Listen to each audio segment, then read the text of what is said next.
Hello, everybody, and welcome to another Friday Night Comics. I am your host, as always. How's everybody in chat doing? You guys doing awesome? Everything going swimmingly out there in Chatland, I hope.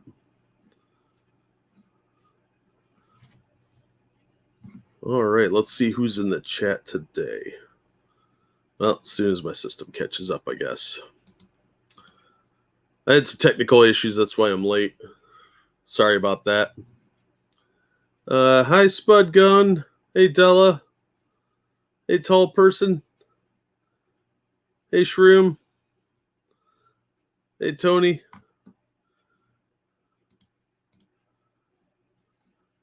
Hey, Yoshi. Hey, Evolved. Hi, Stargazer.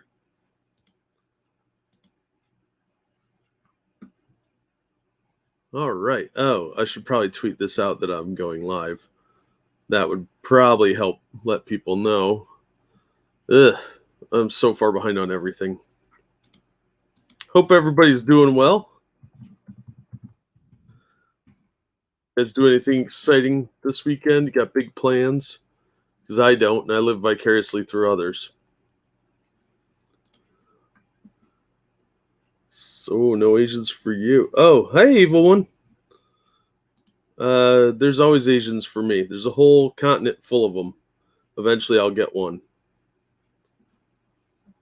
Whether anyone likes it or not. All right, once my system catches up here, I'll get into some articles.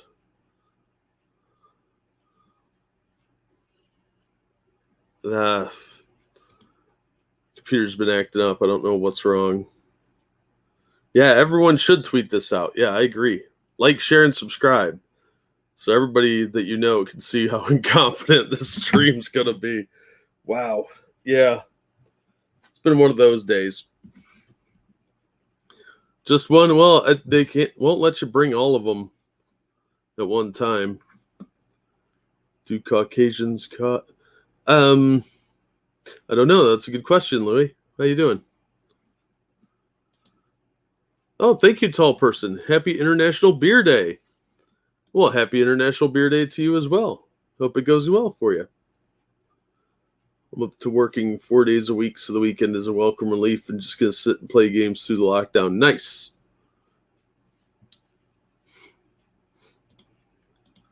Well, I hope you have fun doing that. It's always good to have some time off to relax and play some video games. The supermarket's liquor store Oh, what? How do they let the liquor license lapse? That's just incompetence. Somebody should be fired over that. Hey, W.R. Costin, how you doing? I hope everybody's doing well. All right, looks like we got about 10 people in. So we'll get started if I can get this to stop doing the little swirly thing and actually do something I tell it to. Swirly thing is a technical term, I assure you. Well, let's start off today by talking about the updates with Blizzard. I don't know when everyone is pissed. I would be too, but you make a ton of sales off of that. Yeah, beer's always a big seller. There's lots of drunks out there, man. And they need their booze and some snacks. And if your supermarket has booze, people are going to want snacks with those booze. That's how it works. It's good cross-marketing. Alcoholics are easily parting with money to get their booze. All right, so let's update on Blizzard first. See, they stacked the Starship on top of the big booster today, making the largest rocket ever built. I'm not surprised. I'm always happy to see more space travel. We need more of that. Space exploration. I saw somebody in chat mention the Suicide Squad. I finally got around to watching it. And I got HBO Max, so I watched it there. I would have been upset if I had paid money to see it in the theater, but it was still better than the first one. So I didn't hate it. I just didn't.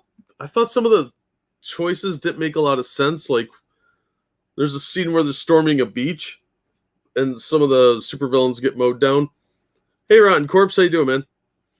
But why wouldn't you give these guys body armor so they could do more missions for you? That makes no sense to me. So I thought that was kind of dumb. And the person that died near the end of the movie kind of pissed me off because I didn't think it made much sense. Yeah, that really isn't a high bar. But the editing was much, much better. I just thought it was, for me, it was a little boring. But it wasn't the worst thing I've ever seen. I'm glad I didn't spend $10 to see it. No, it's in theaters too, but it's on HBO Max. So all of their 2021 releases that go out to the theaters are also being put on HBO Max at the same time. Apparently that's going to change next year, but you have till September 5th to watch it on HBO Max. So they're doing these little limited releases, and I've been taking advantage of that because I don't have the money to go to theaters. That crap's expensive. So, yeah, I don't know. I just wasn't really impressed with it, but it wasn't the worst thing I've ever seen. It could have been a lot worse, that's for sure. But I think James Gunn has some weird obsession with gore because it's a very gory movie. And there's lots of references to like saving children, and with Gunn's history of kitty diddling jokes, I don't think that was particularly appropriate, but he doesn't seem to give a shit. He's getting piles of money for this. So I guess there's that. So I don't know what you guys thought about it, but I thought it was pretty good. Well, I thought it was pretty mediocre. Pretty good for free, because I'm already paying the $15 so I can watch other movies. So if you get to watch it for free, then yeah, not bad. Oh, come on, internet. Yeah, I don't know what's going on with my computer, so no, I don't want to look at. No, I didn't tell you to do that. I hate the internet. I hate my internet. The internet in general is awesome. Okay, let's take a look at this article. Hey, Merle, how you doing?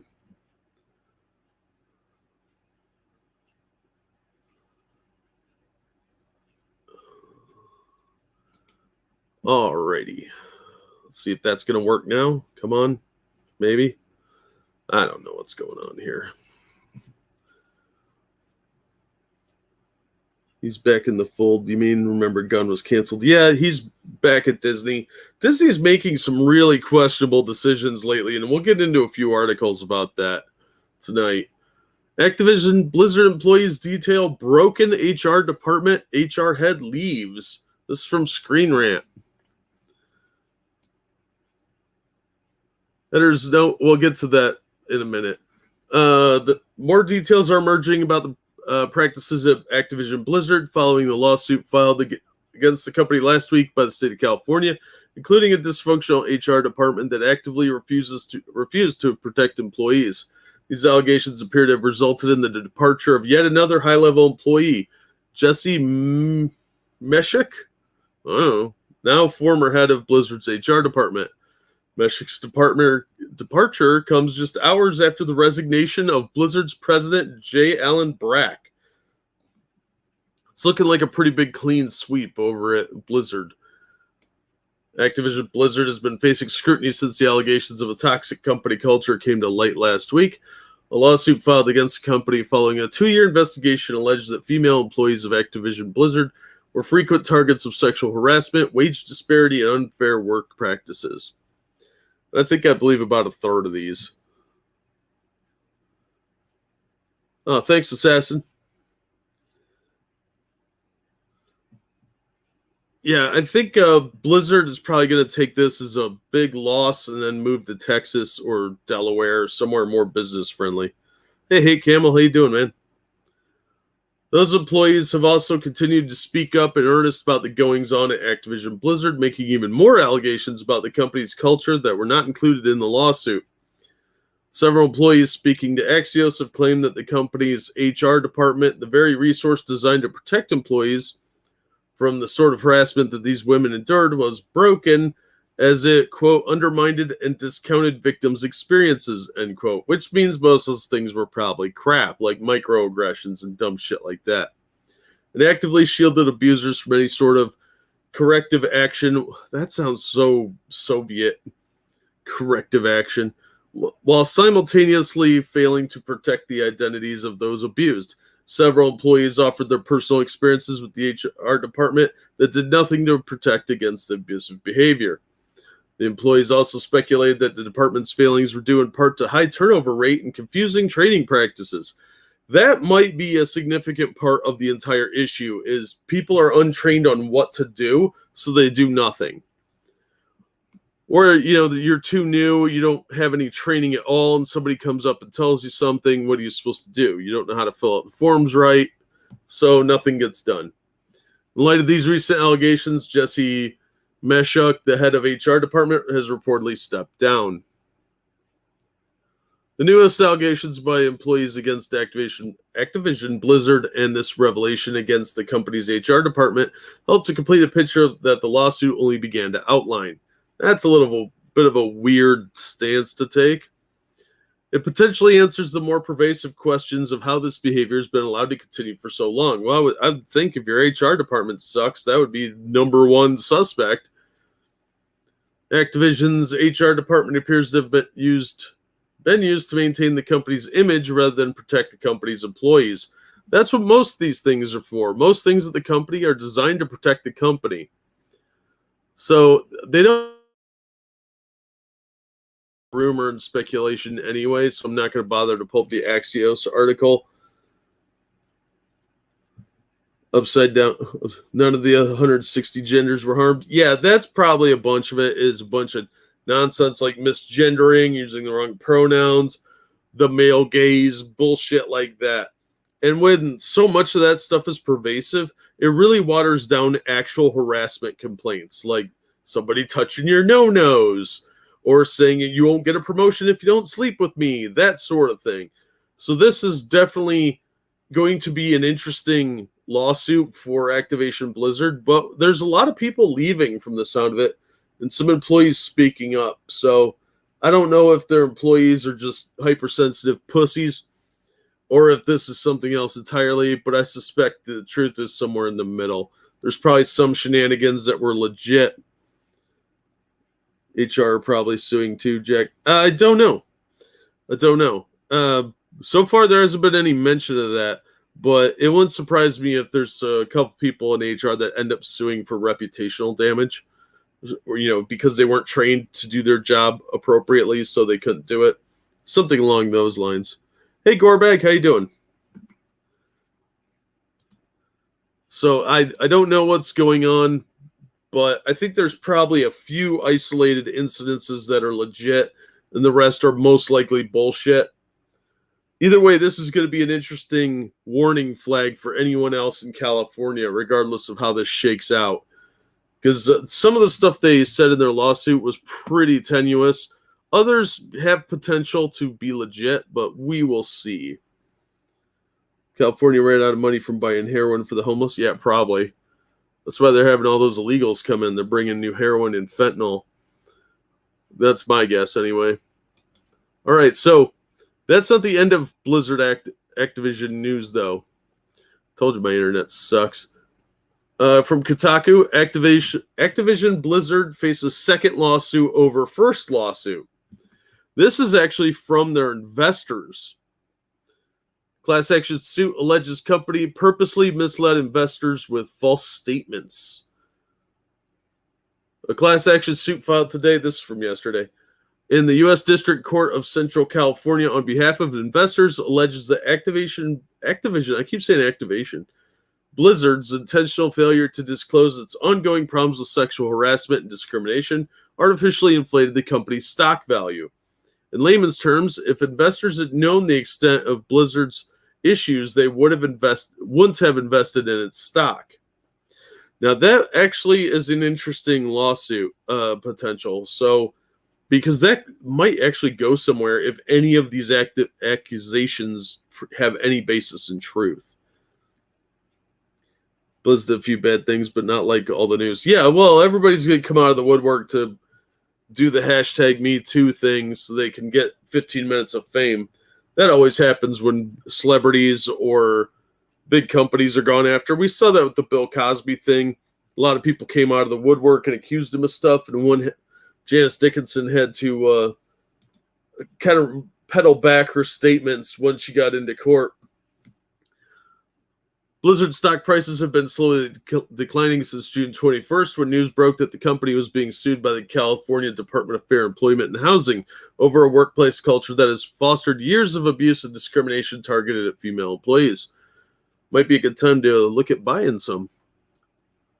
With a Q2 earnings call happening later today, investors are understandably concerned over the state of the company they've invested in, which makes today the perfect day for Los Angeles' The Rosen Law Firm to file a class action suit on behalf of said investors. The suit, which covers anyone who traded in Activision Blizzard securities between August 4th, 2016 and July 27th, 2021, seeks damages based on the defendant's violation of federal securities laws by issuing materially false and misleading statements during the class action period. So if you guys had any stock during this period, you could probably jump on this lawsuit as well. The suit not only names the corporate entity Activision Blizzard as a defendant, but also CEO Bobby Kotick, CFO Dennis Durkin, and former CFO Spencer Newman, three executives who the suit states were instrumental in spreading the false information. Yeah, you don't want to piss off the Federal Securities and Exchange Commission, because if they get involved in this, it's going to get real ugly. There's going to be some people getting the rubber glove treatment. The contested information comes in the form of Activision Blizzard's annual SOX certifications. SOX is the Sarbanes-Oxley Act of 2002, legislation passed to protect the public from erroneous and fraudulent activities by publicly traded companies. If I remember correctly, that came in the wake of either Bernie Madoff or Enron. I think it was Enron. Every year, companies must release a SOX certification signed by executives disclosing any potential legal issues, investigations, audits, or other procedures that could affect the value of a business. Oh, you might be in some trouble then. Here's Activision SOX certification from 2016 as signed off by Bobby Kotick and then CFO Dennis Durkin. We are party to routine claims, suits, investigations, audits, and other procedures arising from the ordinary course of business, including respect to intellectual property rights, contractual claims, labor and employment matters, regulatory matters, tax matters, unclaimed property matters, compliance matters, and collection matters. In the opinion of the management, after consultation with legal counsel, such routine claims and lawsuits are not significant. We do not expect them to have any material adverse course or effect on our business, financial condition, result of operations, or liquidity. The class action lawsuit claims that Activision Blizzard and its executives were aware of the company's issues with rampant sexual discrimination and workplace harassment during the periods those SOX certifications were issued and knowingly left out that information. The final sentence in the statement in particular reads, false but has remained unchanged since 2016, appearing most recently in Blizzard's 2020 fiscal year-end report. As the events of the past couple of weeks have proven, ongoing claims and investigations have indeed had a material adverse effect on Blizzard's business. Well, maybe. We'll have to see how this plays out. Apparently, the people behind the Rosen Law Firm were also behind the class action lawsuit in CG Project Red for Cyberpunk 2077. So this might just be a big payday for them. But if you had stock in during this time, you could probably jump in on this class action. The more names on it, the further it goes. So, yeah, you might be able to get $10 or something out of this. They have a lot of shares, like maybe 5,000. Wow. Well, I worked at the story. Says you also have says you have an HR department. Yeah. Blizz had a faith that disagreed. It won't be rubber glove. It'll be straight up Kobe Bryant brand technique. You may not be wrong, James. The SEC is not known for their gentleness or lubricant. Them claiming they weren't aware of the problems. That's the usual defense, but even that doesn't always hold up. Because if there's enough complaints, HR has to notify the upper chain. So they could in turn sue their subordinates, theoretically. But I don't know. If this might just be an effort to get them investigated by the SEC because then they'll settle this rather than have an SEC investigation.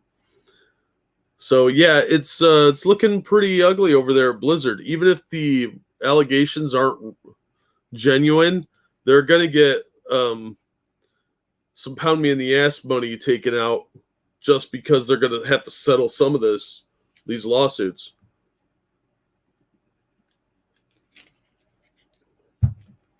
All right, let's see where to go next. Let's talk about Captain America. This one's going to be from Bleeding Fool.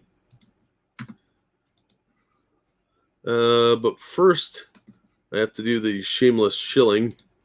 If you'd like to support the channel, you can make a donation via Streamlabs or like you guys shared the video. I appreciate that quite a bit. That really helps.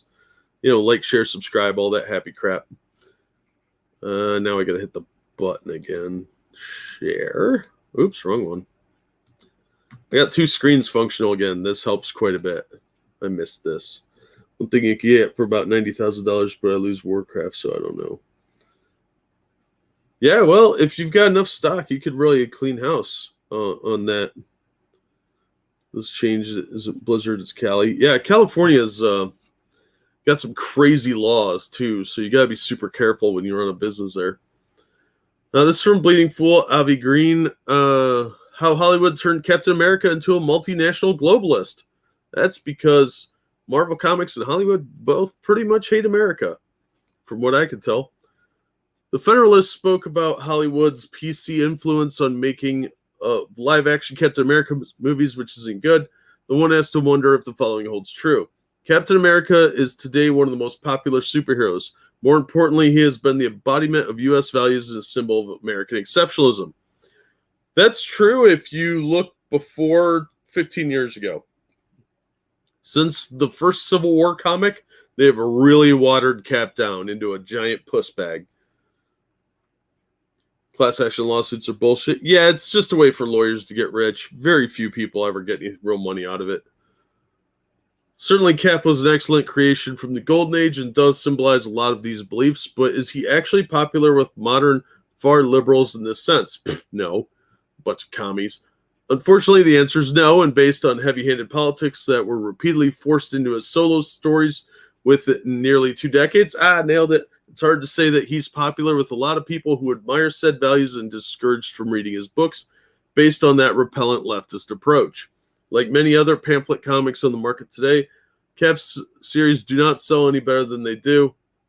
What? And that says all you need to know about popularity. Oh, they don't sell any better than the floppies. Marvel Studio wisely decided to put him in the center of the cinematic universe in This is from the other story. In 2011, the movie Captain America: The First Avenger was released and became a starting point for the whole Avengers saga. Yet, because of the ideological climate has changed, many of the political views Steve Rogers expressed in his first big pictures seem, from today's perspective, almost hardline conservative. For example, when Cap defeated Red Skull at the end of the movie, the supervillain looked at him and shouted, "You could have the power of the gods, yet you wear a flag on your chest and think you fight a battle of nations. I've seen the future, Captain. There are no flags." Rogers replies, "Not my future," and flings his shield at Red Skull. Translated into political terms, the villain imagines, in the words of John Lennon, "There are no countries." Fucking hippies. A world without borders or national flags. On the contrary, Cap fights for the American flag. If this isn't what is meant to be conservative and American patriot, what is really? Nevertheless, these days such dialogue seems strange, to say the least, if not entirely surreal. Yeah, if you express any kind of patriotism, you're pretty much seen as a fascist nowadays. So, buckle in for that getting worse. Avi continues, this was at least a decade ago, and at the time in cinema, there was at least a willingness to recognize that patriotism sells, not wokeness. Fact. And that what was considered commercial back then, today in the Obama-influenced era, some of the propaganda seen today certainly began during his administration. Yeah, it really did kick up a notch back then. Hollywood has become emboldened to go the same route as the comics were already going when Joe Quesada became Marvel's EIC. Yeah, he's a piece of shit. And now they're beginning to turn everything a lot less respectable of positivity along with patriotism. Yeah, everything is cynical now. Let's also consider that for a long time already, the comics medium made it taboo to explore topics like Islamic terrorism, unless they were going to whitewash the religion of peace and blame America, Israel, goodness knows what else, with sense of terrible things happening. Yeah, we could see this in Frank Miller getting canceled over his book Holy Terror, which came out around the time of the conflict in Afghanistan, and how he has been derided since it came out. And now he got canceled from a British con for Islamophobia. So back to this other article. Flash forward to 2021. In the first half of the year, the Marvel Studios released 3 shows set in the MCU on streaming service Disney+. Among them, The Falcon and Winter Soldier is about Captain America. Roger no longer appears in it. After the spectacular ending of his story arc in Avengers Endgame, pretty obvious. If the studio decided Steve was expendable, what does that say about their view of him as a character? That is very dim. I think this is a weak example. I think what Falcon said in Falcon and Winter Soldier was way worse in the constant playing of racial differences and playing that up to a ludicrous end, like we're all living in the 50s. Back to that old article. In that storyline, many people are dissatisfied with political elites and demand that humanity face this challenge together, united as one world, one people. Globalism.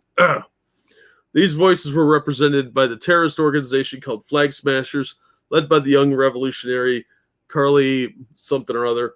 Although Falcon fights them, he clearly and repeatedly states that he agrees with their ideological demands and rejects only their violent methods. Yeah, that was another issue in the story. That was actually a subplot that most people overlooked because of all the Black Lives Matter nonsense that was in the story. Patriotism does still sell, but they don't care about that. It's about pushing ideology. And they think that if they can just overwhelm you with woke material, you will have no choice but to watch their nonsense. And apparently they're not wrong because they keep going that hard. Thank you, Circus Zero, for the donation. Obligatory shameless donation for the shameless shill. Oh, thank you. I appreciate that. I always appreciate a shameless plug, and usually the chicks like it too. So if they're against the idea of the USA, the TV adaptation of Falcon agrees with that. Gee, and here, while Sam Wilson did have misgivings about white society when he debuted in 1969, he was otherwise a patriot himself and didn't condone anti-American criminals. Fact. In the TV show's finale, when Falcon was arguing about this with a senator, these labels, terrorist, refugee, thug, they're often used to get around the question of why. Yeah, so how about some people are just fucking evil? Okay, I know that it's antithetical these days, but there are bad people out there. Are we going to try and understand serial killers next? Shut up. That whole speech he gave was insulting. And it was insulting to Steve, too. He backhanded Steve in that by saying, oh, not your blonde-haired, blue-eyed white man. Oh, it was such bullshit. That really pissed me off. Which is basically watering down the seriousness of the topic. Fact. Much worse than Steve Rogers being shafted from the live-action films and TV shows is when Falcon is made out to look like he's lenient on dangerous criminals and ideologues, my bad. This is why one should avoid such Marvel material now, so long as they own these contemptuous conglomerates. The propaganda pushed in the post-2000 comics have now made their way into the live-action films and TV shows. I think this is more a product of the infection spreading than this stemming from the comics. It just infected the comics first because it was an easier medium to get into. And now we're seeing a lot of woke ideologues infesting themselves into the corporate culture of televisions and movies much more than they ever had before. Yeah, they won't sell patriotism because they hate it. And they can just flood this other crap at you and force you to watch it because there won't be anything else. I think, I've said before, I think there's going to end up being a very big fracture in Hollywood where you have your standard commie Hollywood, and then you have like smaller off-branch groups that are producing much more classic material that's available for everyone. And that stuff's going to get suppressed as much as possible by the ultra-rich that run things. Red Dragon said we cannot understand the killer's mind. Clary Starling can back me up. Yeah. You can't understand crazy people without going crazy.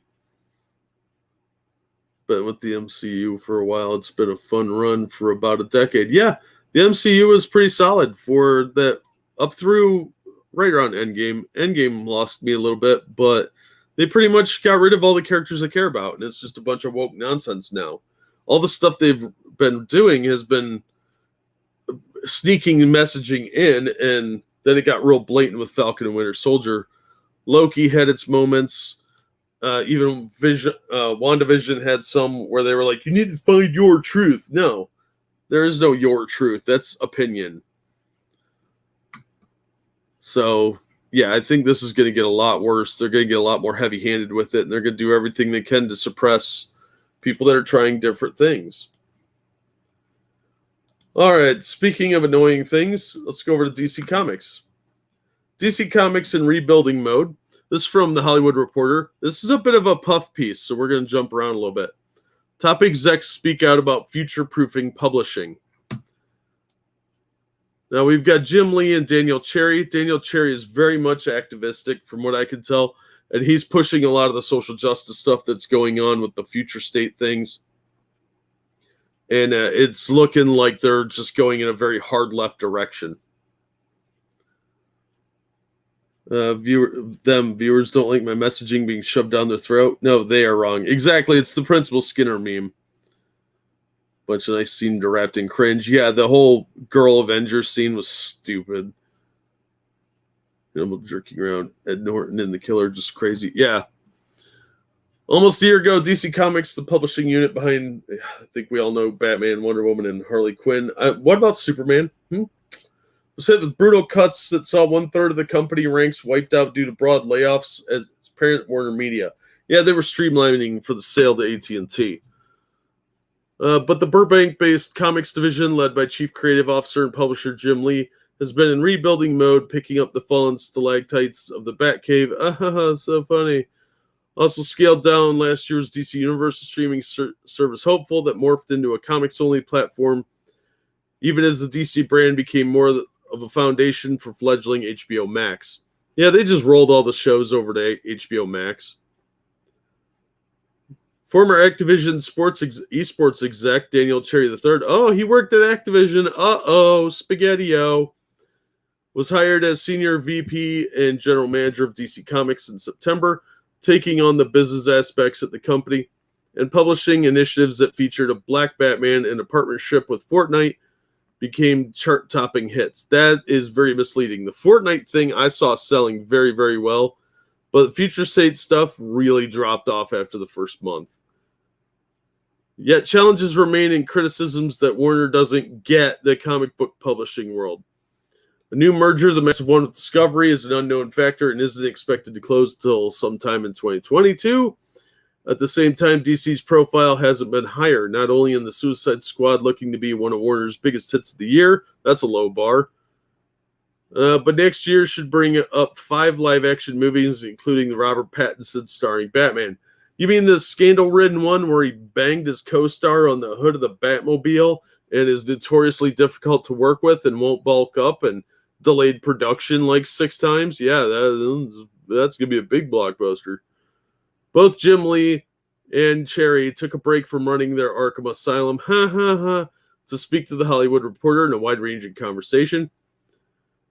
All right, so let's skip ahead. A year ago, things were looking pretty dire. How has last year been? Lee, 2020 on all levels was a challenging year for everybody. A year out, we're in a good spot. Part of what we've done in the last year was to think about the infrastructure and the resources we have and where we want to place our biggest bets in terms of publishing business going forward. The world opening up a little bit, the fans responding to the content we launched earlier this year, Future State and Infinite Frontier has made a big difference. I don't think I think they already just planned all this out to be a huge success, and it's not the success they think it is. But just because the stores are ordering it doesn't mean it's selling. I see lots of stuff still on the back issue racks that just is not moving.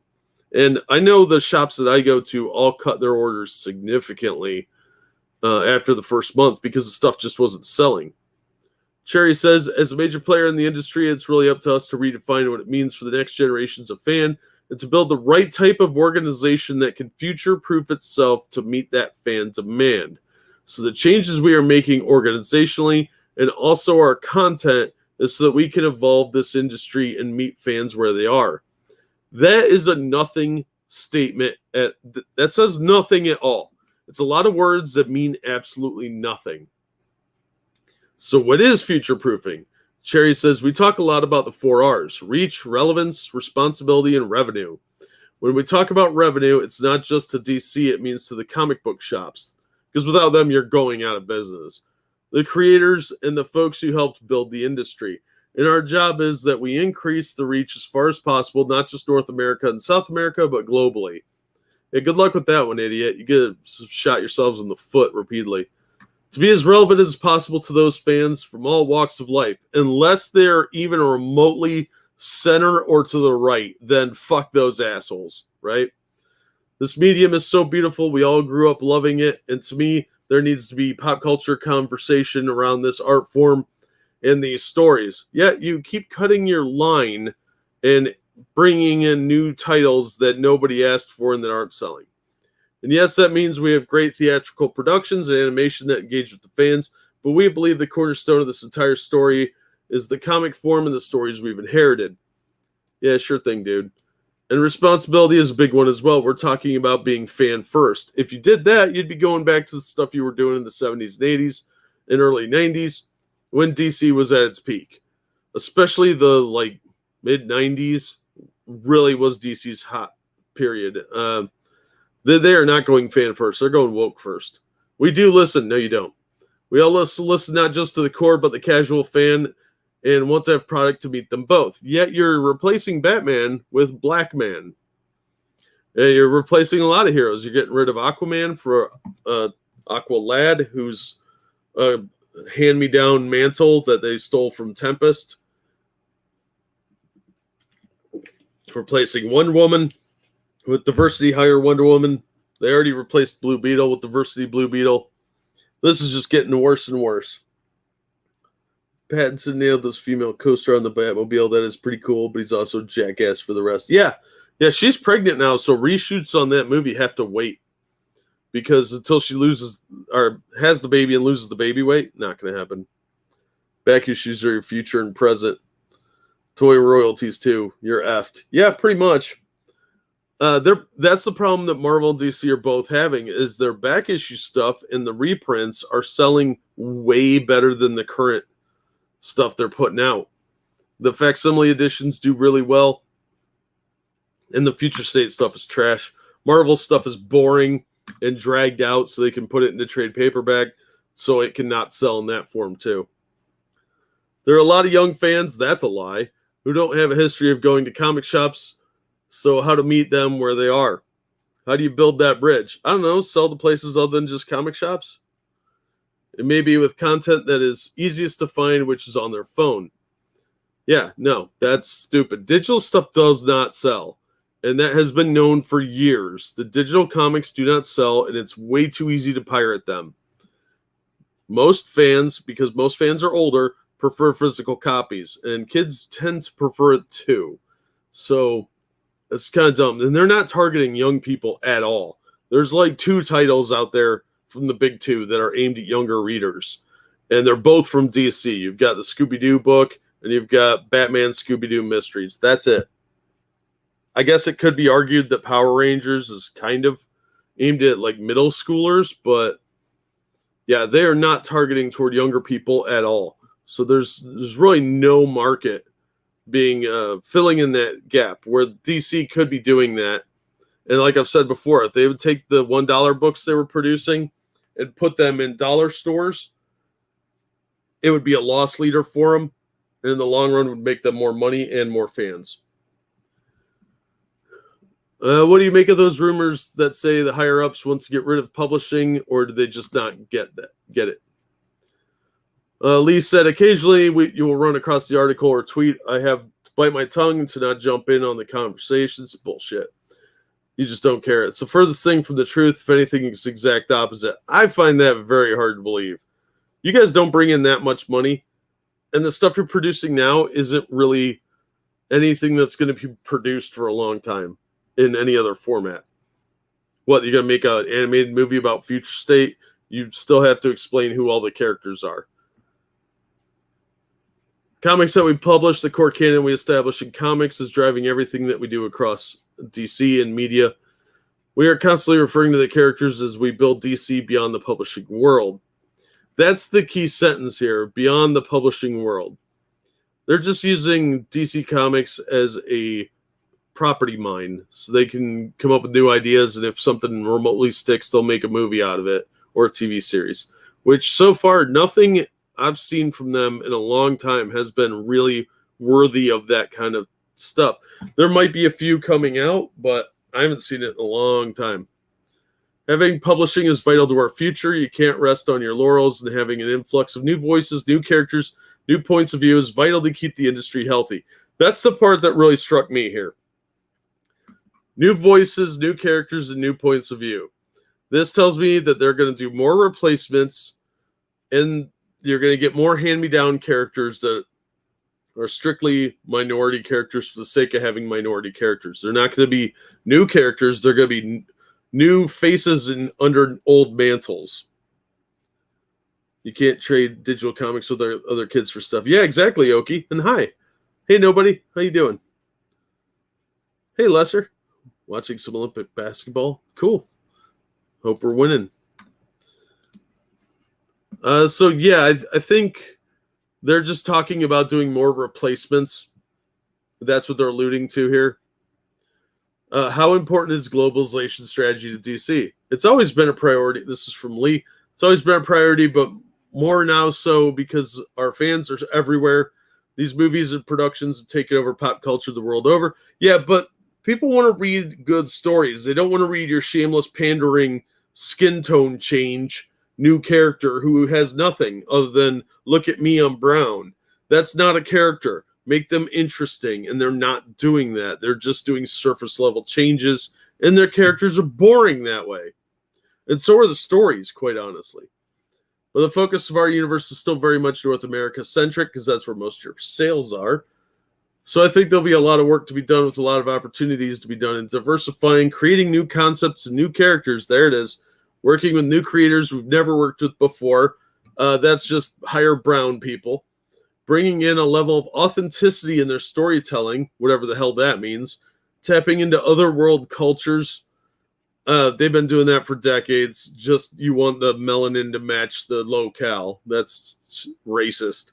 And really making the universe as vibrant and relevant as it can be. It's a huge opportunity we have at this juncture where we can actually make this happen. And if you don't like it, you're a fucking bigot. What is the future of print and future of digital at this point? Without getting into the breakdown of numbers, I could say the majority of the industry in the West is physical periodicals and the books in the direct market and beyond the direct market. It's a vibrant business to be had there. It is a vibrant business if you make stuff people want to buy instead of this, the other history of DC and all these racial nonsense things you're making that stir up trouble. Hey, Becca, how you doing? Not being white or straight is not a personality. Yes, exactly, Rotten Corpse. They haven't grasped that yet, though. Hey, Ryan. Why must you anger Susan? No notification till now. That's not surprising. Pete, how you doing, man? It's a vibrant business, blah, blah, blah. It's a big part of our business. Yeah, it's the main part of your business. The community extends digitally. The people who go to these shops do engage digitally. Yeah, what they're doing is they're going and buying stuff that hasn't been reprinted or that is very expensive for back issues. Like, for example, Batman 357 is the first appearance of Killer Croc. That's over $100. You could buy the digital version for $2. If they were smart, they'd reprint that as a facsimile edition for $4 or $5 and rake in the cash from that. But they're not willing to do that because they don't have the foresight to understand why stuff is selling the way it is. The few digital sales they're getting are always back issues, or primarily back issues, I should say. And it's always stuff that's very, very hard to find or hasn't been reprinted or is very expensive. So if they would just reprint those and charge the facsimile prices, which are $4 or $5, regular cover price, they would sell more. But they don't seem to be able to circle that square. And the digital extension of the community is something we're excited by. Why? Digital hasn't sold at all other than to pirates. People buy one copy and then they pirate it. There's tons of sites online that pirate this stuff. They could also, I don't know, tell stories kids like. Oh, good luck with that. Yeah, if they would bring in younger audience, they would have a 20 to 40 year span out of them, just like you said, Oki. Fans are sticking around are aging. They are aging very quickly. The average age is between 35 and 45 for comic readers, with a median age of 40. So you're getting people that are getting too old and have families and kids and college funds and stuff, and they're just frustrated with the bad storytelling. So they're either aging out or they're giving up because they have other stuff to spend their money on. And the books are just too expensive for kids, $4 and $5, and some of them are $6. And you're not even trying to hit that target demographic of young people. They're not going to spend $5 on a serialized book that they're jumping in part 3 of, and they have no idea what's going on. There's only 20 pages to the story. It's a big slap in the face, which I noticed Marvel's page count is dropping pretty drastically. I think it's down to 20 to 22 pages. That's nothing. And you cut pages out and you make it $4? Fuck off. DC's doing this thing where they have crap backup stories that are like half the issue and they want an extra $1 for it. No. I don't want to read your stupid backup story about some crap character that's got purple hair in that Joker book and pay $6 for it. You can go fuck yourself. So that's kind of the gist. This is just a puff piece to kind of, soften the blow for what's going on at DC and distract from the strong possibility that it's looking grim for them. And this is a way for them to justify their existence. Oh, we got a really nice piece in Hollywood Reporter. Sure, we paid for it. That's not the point. That's what it looks like. So I don't know when they lost the concept of how comics work, but they seem to. So DC's looking like they're in some real trouble. Oh, thank you, Evolved Potato. I know I say this a lot, but Young Justice had the Black Aqualad, and he was a great character. He was one of the best in the series. And how they destroyed him and changed him, everything except the skin color from that great character is so disappointing. Absolutely. When you introduce a new character, he has to be interesting. Or she, whatever. You can't just make it a series of pandering nonsense things. The Static book that just came out is a good example. Everything interesting about Static was watered down to just a bunch of race baiting. And it was him at a Black Lives Matter rally getting his powers. And they just kept up the racial theme. All the bad guys are white, except for his 2 incompetent, nerdy friends. And, of course, he's the smartest person in the room. He's total golden boy, Gary Sue. It was just lazy writing. And his hairstyle looked like a girl's. He had a girl's hairdo, and it made him look really effeminate and weak. There's no strong black characters anymore. Have you noticed that? They're not allowed to be.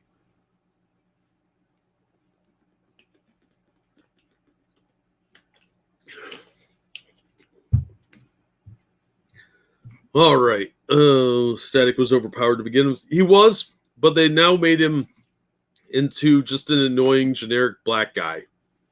And it was very pathetic, very poorly written.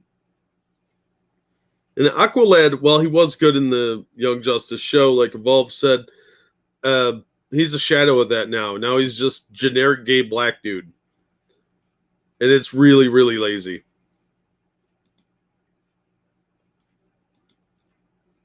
All right, speaking of DC, Jim Lee explains DC's advantage when it comes to creator-owned comics. Yeah, good luck with that one. This is from CBR. This is another puff piece. While the subject of royalties from the big two comic publishers has led many writers and artists to look at independent companies, CCO Jim Lee said there's an advantage to bringing a creator-owned project to DC. This is an excerpt from that Hollywood Reporter article about the future of DC and the publishing will remain in the forefront. He was then asked about the recent series Nice House on the Lake by James Tynion IV, Alvarino Martez Bueno, and Jordi Belair. Jordi Belair is the letterist, I think, which debuted to much acclaim as part of a new era of creator-owned comics from DC in the wake of Vertigo's end and the launch of its replacement, Black Label. Some of the Black Label stuff is pretty good. Now, I did read the first 2 issues of Nice House on the Lake. Those reviews will be coming out at some point. Effectively, what it is somebody invited a bunch of people to his little lakeside house and then destroyed the world because he's an alien and that's what his people were doing. And then they're all slowly turning on each other. But what they don't explain is that all the people there are hippie types, artists, acupuncturists. There's like one doctor in the whole group. So it's just a Burger King Kids Club of diversity. You got a transgender writer. The girl with dyed blue hair is an artist. You've got a couple of gay dudes, one of whom's an acupuncturist. There's a pianist. Really? How many pianists do you all know? So, yeah, it was just silly. Hey, Pat, how you doing, man? Yeah, they do see black people as weak and desperate need of Whitey's help. Absolutely. Characters like Luke Cage have been watered down for years because these writers are afraid to challenge and put any real obstacles in the way of black people. It's almost like they don't want black heroes because you can't rise up if you're constantly needing help. And it's pathetic because characters like Luke Cage were great characters. Same with Black Panther. And the fact they're not replacing the actor on Black Panther 2 is a fucking huge insult to not only the franchise, the character, but also Chadwick Boseman himself, because I don't think he wanted the character to die with him. You know 2 pianists? Wait, that's weird. Okay. Are you describing a comic or Twitter? Yeah, both. Because these lefty types, they do not understand what makes a hero. And that's the ability to stand up and power through fear when no one else will. And in a comic book format, which is typically superhero. Oh, I totally want a John Henry movie too. That was one of my favorite folktales growing up. That and Paul Bunyan, and I always thought it'd be cool if they teamed up.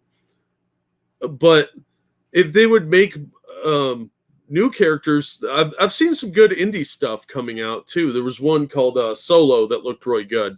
And he's a patriotic hero too, who just happens to be black.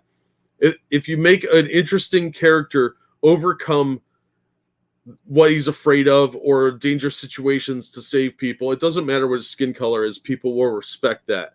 And there's a distinct lack of that with black superheroes now, and it's disgusting. It's actually one of the more racist things I've seen in a long time. Oh, geez, random. As said, they were both in their prime. Yeah. I know 37 pianists because I was in a class. Oh, that's showing off. All right. I'll stop ranting about the destruction of the black heroes for now. I assure you that will come back up at some point. All right. There's a lot of options for creators these days. This is Lee. But not every creator wants to be the entrepreneur and handle every facet of the production. Lee said the advantage creators had when they joined DC. Some people find great pleasure in just focusing on what got them here to begin with, which is creating and telling stories. Well, duh. So being able to partner with someone like DC that can handle the marketing and publicity and the sales and production is a boon for people who don't want to dive in and take on every responsibility. And the fact that we are part of a giant media company offers a chance for the project to be adapted into other media. So there are big positives for partnering with DC. Of course, many creatives have found that getting their characters into a film or TV isn't the boon that it would seem.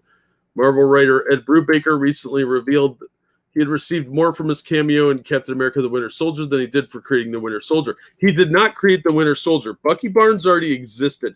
He just gave him a new identity. That is not a full creation. You do not get royalties for that. And this is work for hire. That's totally different than what they were just talking about, which is bringing your project to them and pitching it. Bucky Barnes already existed and was being put in the Captain America storylines. That is completely different than what you just talked about. Completely different. Medication is probably part of it.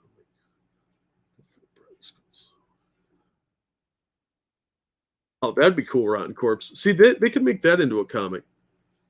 Of course, many creatives have found that getting their... Oh, just read that. Despite the end of Vertigo, however, Lee still sees DC as a great home for creatives, though he admitted the creator-owned content will decrease. Given our objectives and how we want to grow the business, we're still going to do creator-owned books, but it will won't be on the same level that existed before with the Vertigo imprint. We're picking and choosing the right projects that will make the most impact. No, they're tightening up because they don't have the money, and they're trying to just turn a profit.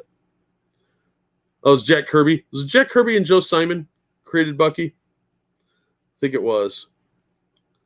Stop making fun of your giant island. Too many governments have gone stupid as well. Glad I live in Texas. Well, good luck with that border issue you guys got. With the smaller staff, we can't expect to do everything we did before. Okay, kind of just puff pieces into there. This is really just an advertisement for Nice House on the Lake, but DC is really pushing their Black Label stuff, which is definitely more mature. They showed Batman's dong in one book, and they're doing more mature stuff. It's basically, for a long time, just the Harley Quinn and Joker line because they were doing so much crap with that, and they still are. They did a Suicide Squad book that just came out, which I did pick up, called Get Joker. I only bought it because Wild Dog was in it, and I love that character. But it's an Elseworld book. Nice House on the Lake is a Black Label book. And I think most of the current horror books are Black Label. Hold on, I got one right here. No, The Conjuring is not a Black Label. It's under their horror banner, which kind of surprises me. But yeah, they're doing more Black Label stuff because they can do those in better formats. Nice House on the Lake is just a regular comic, but the Get Joker is a prestige format that's $7. And it's quality-wise, it's definitely worth it. It's got better binding because it's the staples. It's got the glued square binding, what's called perfect binding. And it's in a more magazine format. So I would actually be more inclined to pick something like that up than a $5 regular 22-page book. So, yeah, this has potential, but I don't think creator-owned is really going to be the future of any of these companies. If you're a creator, you might as well just do it yourself. It's not that hard anymore. You could get help from the different publishing houses, and you could raise the money on Indiegogo or Kickstarter or any other crowdfunding site. African-American label. That's so dumb. Not every black person's from Africa.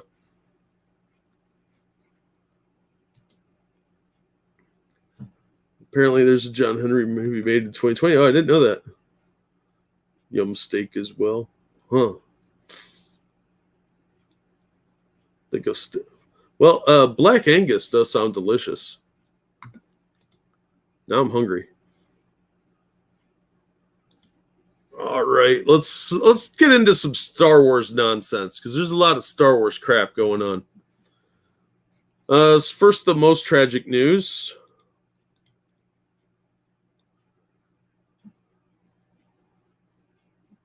You're not wrong, Oki. You are probably 100% correct. And weirdos. Don't forget the weirdo perverts. All right. Acclaimed Star Wars author J.W. Rinzler dies at 58 from pancreatic cancer. He did the making of Star Wars, the definitive story behind the original film, died at 58 from a battle with pancreatic cancer. Pancreatic cancer is pretty much a death sentence. Very few people survive it.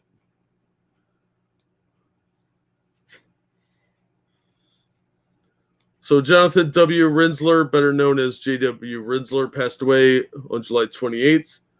after a nearly 1-year battle with pancreatic cancer. His daughter Sarah wrote from his Twitter account, "Thank you all for your support and love." I didn't know he was sick.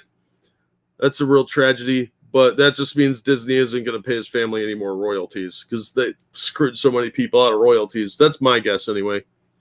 While Rinzler credits are extensive, he's perhaps best known for his work in the world of Star Wars. In 2005, Lucasfilm Books published Rinzler's Star Wars Visionaries. He wrote the intro, The Art of Star Wars Episode 3, Revenge of the Sith, The Making of Star Wars, Revenge of the Sith. 2 years later, saw the release of perhaps his most notable book, The Making of Star Wars, the definitive story behind the original film. I know a couple people that have that, and they said it was good. He'd go on to pen similar titles for The Empire Strikes Back and Return of the Jedi, as well as The Sounds of Star Wars, The Blueprints, which I love those blueprint books. I don't know why. An 8-issue Dark Horse comic series, The Star Wars. His last major Star Wars book, The Making of Star Wars, The Force Awakens, was famously canceled just before it was intended 2016 release date. Outside of his works include The Making of Planet of the Apes, The Making of Alien, The Complete Making of Indiana Jones, and much more. So if you like those making of books, this is your guy. You've probably seen something by him. And it's a sad loss because pancreatic cancer is a shit way to die. So rest in peace, Mr. Rinzler. Tall Tales movie I was thinking of. Oh, yeah. Oh, nice. I'd watch that. All right, more Star Wars news. This one from CBR. Star Wars confirms another asexual and aromantic character. Oh boy. Hooray. In Out of the Shadows, Justine Ireland confirms that a key Jedi Knight is Aerosynth, expanding asexual and aromantic representation in Star Wars. Because they just can't stop themselves. Warning, spoilers for the High Republic Out of the Shadows. If anybody was going to read that, I'd be shocked.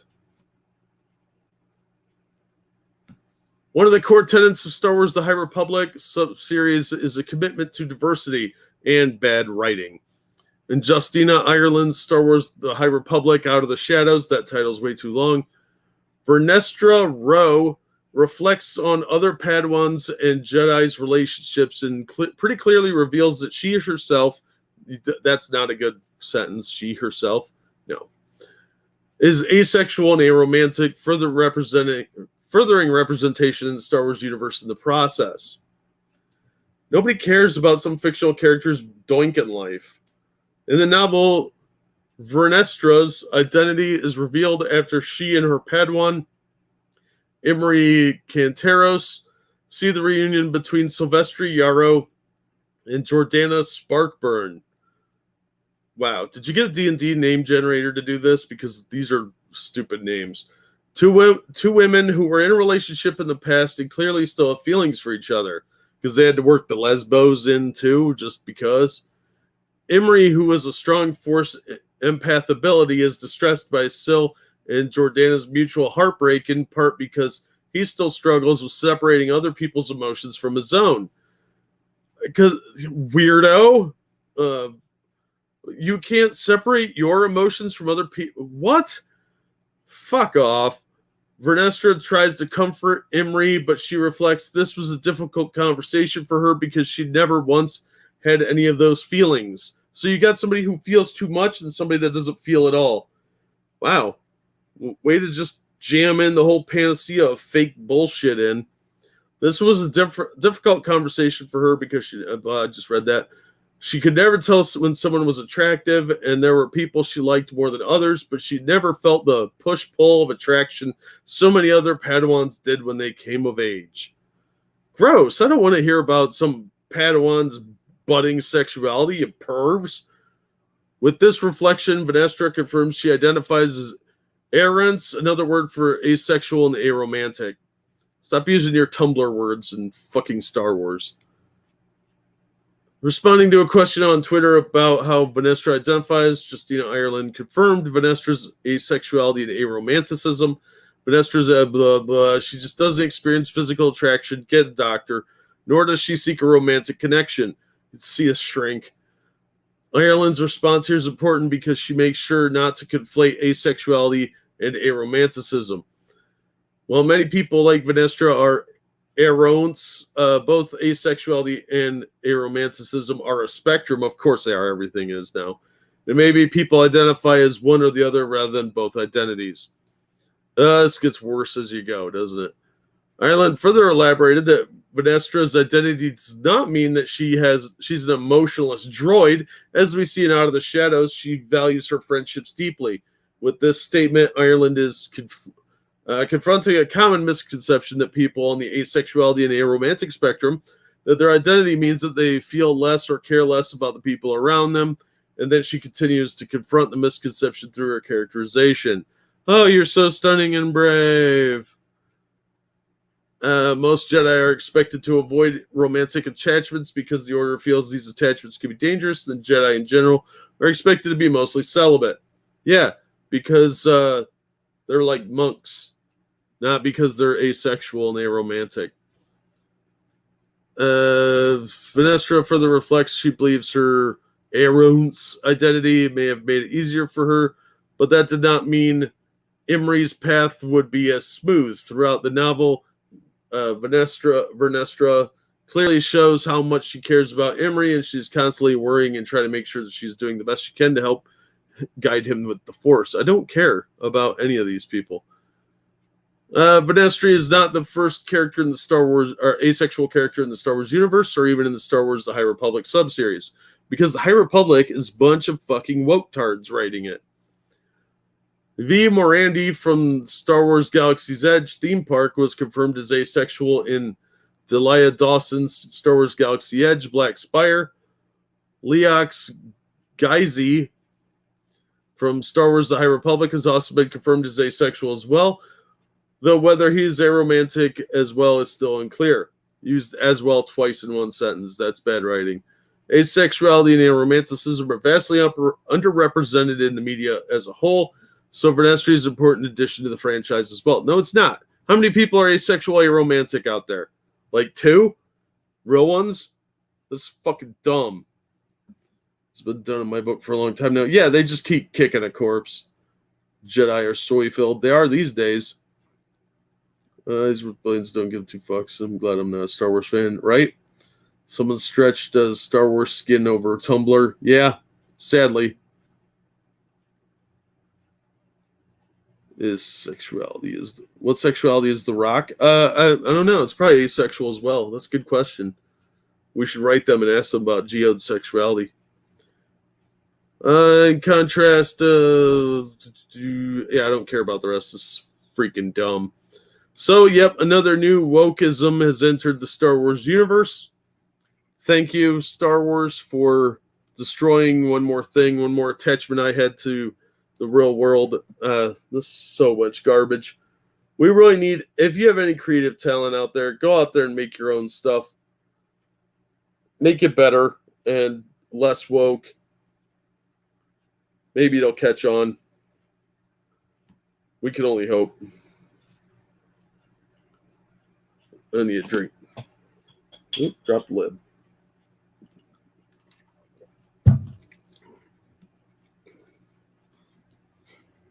Not the wrestler, The Rock. The Rock geode. All right.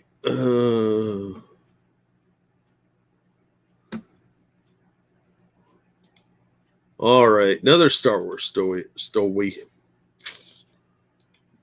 Star Wars, an unlikely hero, is drawing comparisons to Luke Skywalker. This is also from Comic Book Resources. If I can find my icon here. In Justina Ireland's Star Wars The High Republic Out of the Shadows. Where does that sound familiar? No, it's just water, Spud Gun. I'm not a drinker. A hero suffers a betrayal that makes them similar to Luke Skywalker. And notice, she has all the things that this evil man does not. She is a person of color and a female, so she's better automatically than evil Whitey here. Warning, spoilers that nobody cares about. At the beginning of Star Wars A New Hope, Luke Skywalker believes he's just a simple farm boy after all, until he learns about his heritage and his connection to the Force. Well, in Justina Ireland's Star Wars The High Republic Out of the Shadows, Silvestri Yarrow, a down-on-her-luck pilot and hauler, also learns she may be more connected to her enemy, the Nihil, than she realized. Bum, bum, bum. Ever since the Nihil enacted the Great Disaster hyperspace explosion that killed millions due to the initial explosion and subsequent debris sent hurtling throughout the galaxy, the Nihil have continued their reign of terror. Meanwhile, a group of Jedi also accidentally awakened the Drengir, a species of sentient plants intent on literally devouring all sentient life in the galaxy. In a group's destruction mainly occurs in the Outer Rim. However, with the attacks on the Republic fair on Valo, even the inner core of the Republic begins to realize that the threats may not remain contained and may spill over into their own world. For Silvestri Yarrow, the damage is more personal because she believes that her mother was killed on Valo as well. So, at the beginning of the novel, Syl's ship, the Switchback, is kicked out of hyperspace and taken by the Nihil. Syl and her crew are able to escape, and she travels to Coruscant to tell them about the Nihil's new weapon. Her reports are ignored at first, but she is contacted by Zylan Graf, who seems to believe her. Okay, get on with it. I don't fucking care about the plot synopsis.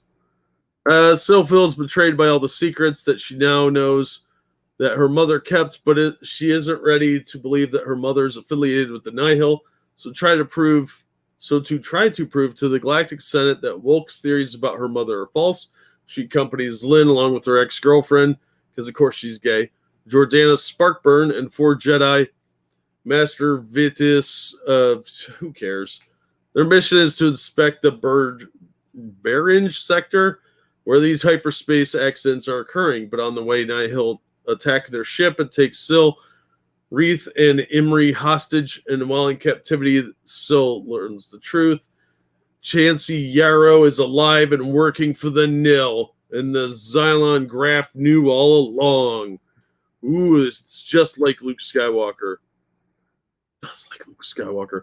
In an interview with Emily something or other from StarWars.com, Justina Ireland spoke about her desire to write about the ordinary people of the galaxy through Syl, and made note of Luke Skywalker's humble beginnings.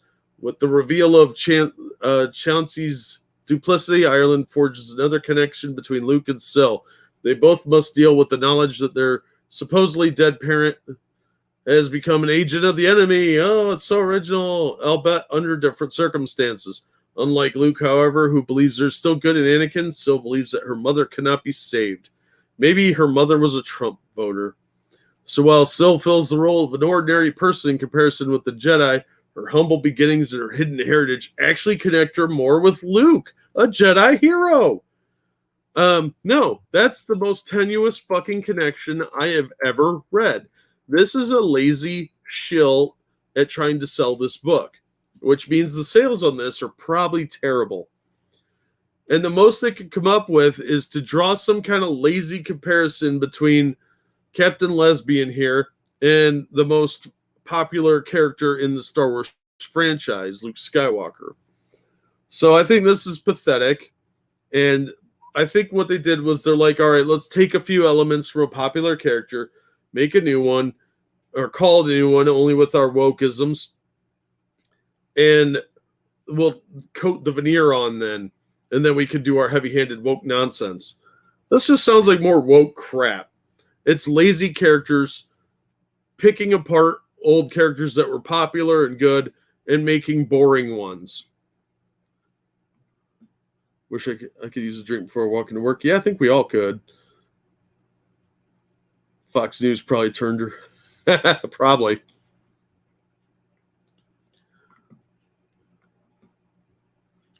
But we're not done with Star Wars just yet. Bounding into Comics has another interesting article here. And that is this new Disney resort. Disney announces opening prices for Star Wars Galactic Starcruiser Experience. 2-night stay starts at $4,800 off peak season. Let's go now, Wolf. So yeah, if you want to stay at their stupid little cruise line thing, get ready to pay out the ass. Star Wars fans excited to experience Disney's upcoming Star Wars Galactic Starcruiser immersive theme park attraction / hotel for themselves may want to begin saving their credits now, as the company has announced that tickets for the 2-night experience will retail for a minimum of $4,809. That's U.S. money, folks. Notice 2 nights, it's 1 day. 1 day. 3 hours. Dude, you should get some rest. As revealed on the official Star Wars Galactic Starcruiser website on August 4th, the attraction's standard cabin rates start with a single cabin room for 2 guests, which will bear an initial ticket price of $1,209 per guest per night of $4,809 voyage total. The prices only grow exponentially from there, as ticket for 3 guests, including 2 adults and 1 child, will run Galactic Cruise attendees $889 USD per guest per night, or $5,299 total.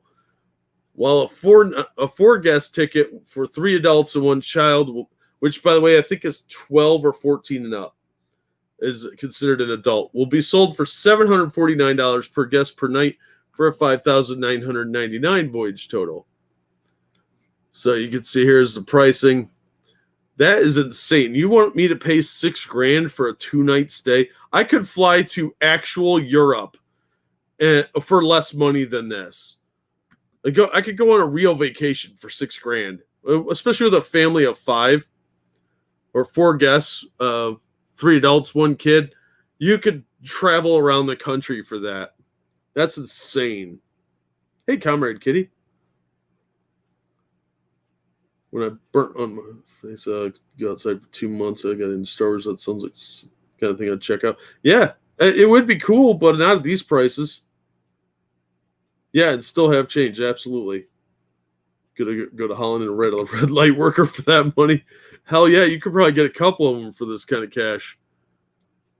According to Disney, each Star Wars Galactic Starcruiser vacation package will include 2-night stay in a cabin or suite, ongoing immersive and interactive entertainment where choices determine your experience. Note the asterisk there. Food and beverages on the Starcruiser, excluding alcohol and specialty beverages, and a quick service meal at Docking Bay 7 food and cargo or other select locations at Disney's Hollywood Studios. 2 asterisks.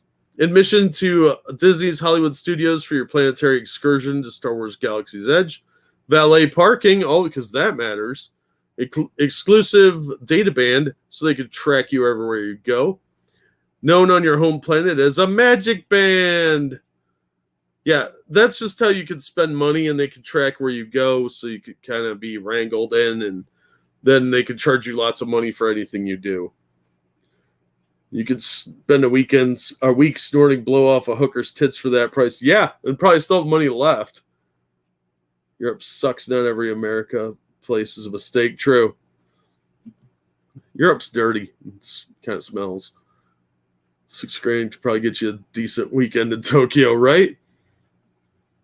Yeah, you could absolutely have a great weekend in Tokyo.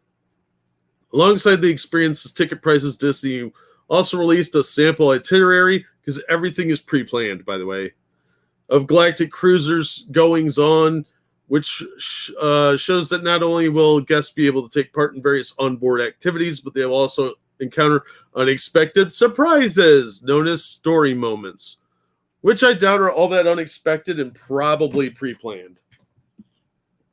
Like, your unexpected moment will appear at 4 p.m. to 4:15 p.m., somewhere in that mysterious time frame. As part of the interactive and immersive theater that unfolds throughout your journey, unexpected story moments will pop up with characters and special invitations that move your story forward in exciting new directions. Some story moments are called out in the sample itinerary, while others will develop from onboard activities that don't always go exactly as planned.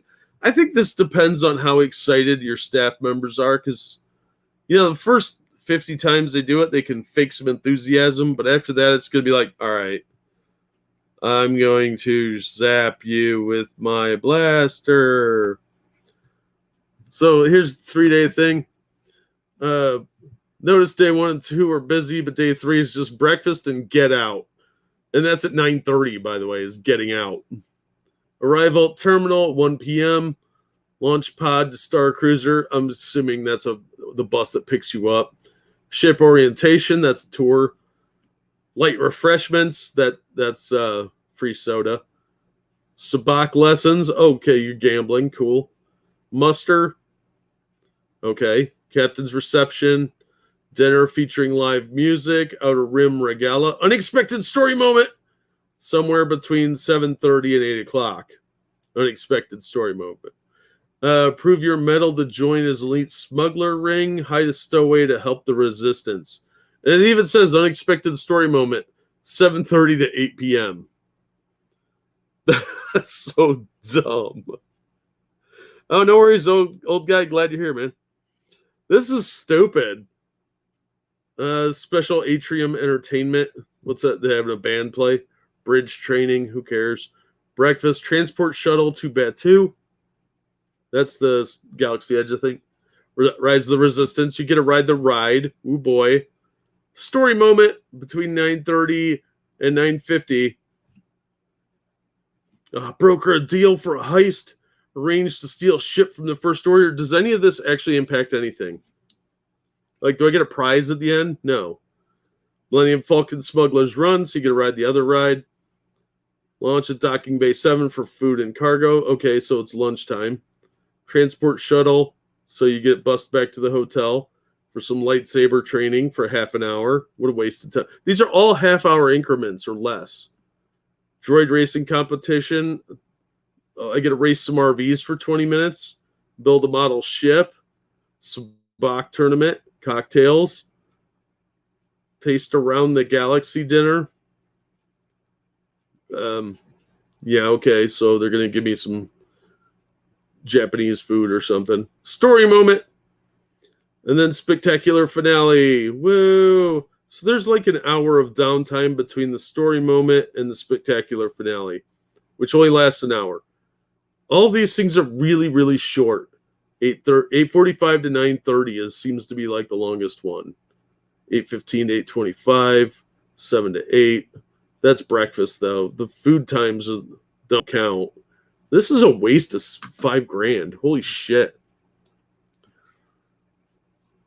However, while the price of the attendance for Star Wars Galactic Starcruiser, that is a stupid fucking name, is already egregiously high, it should be noted the prices listed by Disney today are only specifically for most weeknights between the off-peak dates of August 20th, 2022 to September 17th, 2022.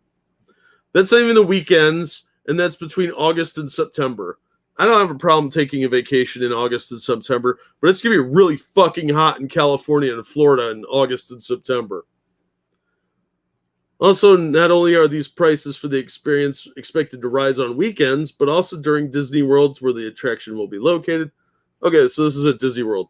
During peak visitation seasons such as summer months, the weeks before and after Easter, during which most children are on spring break, and the weeks surrounding Christmas and New Year's holidays. Are you willing to pay $4,800 for a 2-day visit? It's not even a 2-day visit, it's 2 nights. You show up in the afternoon on the first night, and then you leave first thing in the morning on the Sunday, or the third day. And you have to do this on a weeknight, so like Tuesday, how are you going to schedule this? What boss, because you're going to have to take a day off just for travel and all that crap, just to fly out there, and then do this stuff, and then you could probably make it back this day, but you're going to end up spending a lot of your vacation time on a weekday for $5,000. Fuck right off with that. If you've got kids, get ready to drop $6,000. What a complete waste of money. What kind of ultra rich are they catering to? Weren't they talking like some socialist nonsense at Disney not that long ago? And they want to charge you $6,000 to do this for two nights, 1-day event? That sounds kind of boring. Complete waste of money. It's not a cruise. Why do they have abandoned ship training? I don't know. This sounds like it was probably intended to be an actual cruise. Hey, phrasing. Sorry. You could get the same experience in the Nevada desert for a third to half the price. The trick just a slave Leia, and then she sleeps with you, right? Yeah, exactly. Okay, 100%. This is a giant waste of money. They are catering to rich people here because that's the only upper class people. And with inflation the way it is, these prices are going to skyrocket anyway. But no one's going to be able to afford this. A lot of people don't even have jobs. The hell. Yeah, I imagine you could get some back if you vlogged it. I want to know what kind of quality the rooms are because they're supposed to have like star views, which are just like TV sets set in the wall that show the space or something. And it's probably just on a loop. That seems like a giant waste of cash. That's what I was thinking, El Wolf, but I'm not above thinking that they just hand you mustard packets either.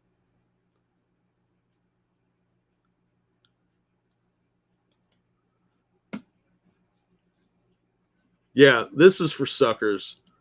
Imagine if you're a giant Star Wars fan, cool, but this isn't even the classic Star Wars. Like, you're not going to run into Darth Vader on this. This is the Disney Star Wars, the new trilogy, which I think is a real huge mistake.